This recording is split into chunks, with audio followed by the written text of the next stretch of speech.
Hello friends, Cook and ચોઇસમાં તમારું સ્વાગત છે। આજે હું બનાવવાની છું ક્રિસ્પી ફિંગર ફ્રાઈઝ, જે જોતાં જ એવું લાગે છે કે પોટેટોની ફ્રાઈઝ છે, પણ ના, આપણે બનાવવાના છે કાચા કેળામાંથી। પહેલાં કાચા કેળાને કુકરમાં બાફી લેવાના છે, સારી રીતે સોફ્ટ થઈ જાય એ મહત્ત્વનું છે।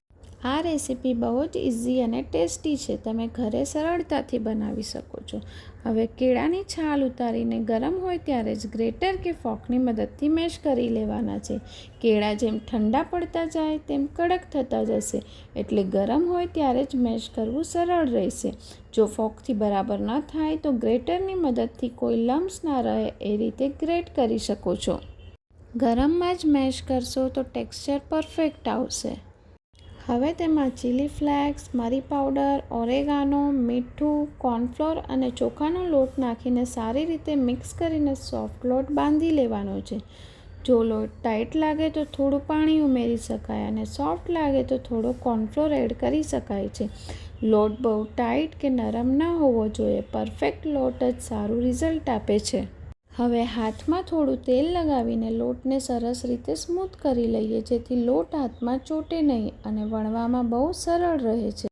હવે લોટને બટર પેપર પર મૂકી ધીમે ધીમે બધી બાજુથી ઇવન રહે એ રીતે વણી લઈએ। બહુ પાતળું નથી વણવાનું, થોડું જાડું જ રાખવાનું છે, જેથી ટેક્સચર પરફેક્ટ આવે। હવે આપણે રાઉન્ડમાંથી સ્ક્વેર શેપ બનાવવા માટે આજુબાજુની સાઇડ્સ કટિંગ કરી લેવાની છે।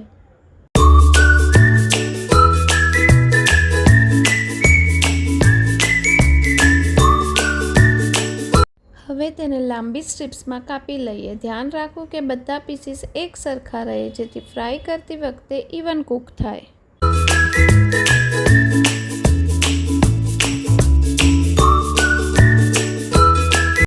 હવે આ સ્ટ્રીપ્સને ગરમ તેલમાં તળી લઈએ। ગેસની ફ્લેમ મીડિયમ રાખવાની છે। ઉપરથી લાઇટ ગોલ્ડન કલર આવે એટલે એને ટર્ન કરી દઈએ।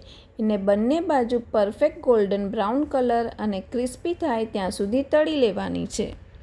પરફેક્ટ એક્સ્ટ્રા ક્રિસ્પી રિઝલ્ટ માટે સ્ટ્રીપ્સને ડબલ ફ્રાય કરો, એટલે કે એકવાર તળીને થોડું ઠંડુ થવા દો અને પછી ફરી એકવાર તળી લો। આપણી super crispy finger fries ready છે।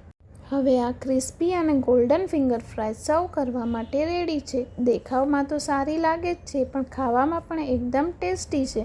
તમે એને કોઈ પણ ડીપ કે સોસ સાથે સર્વ કરી શકો છો। ઉપર મેં ચીલી ફ્લેક્સથી ગાર્નિશ કર્યું છે।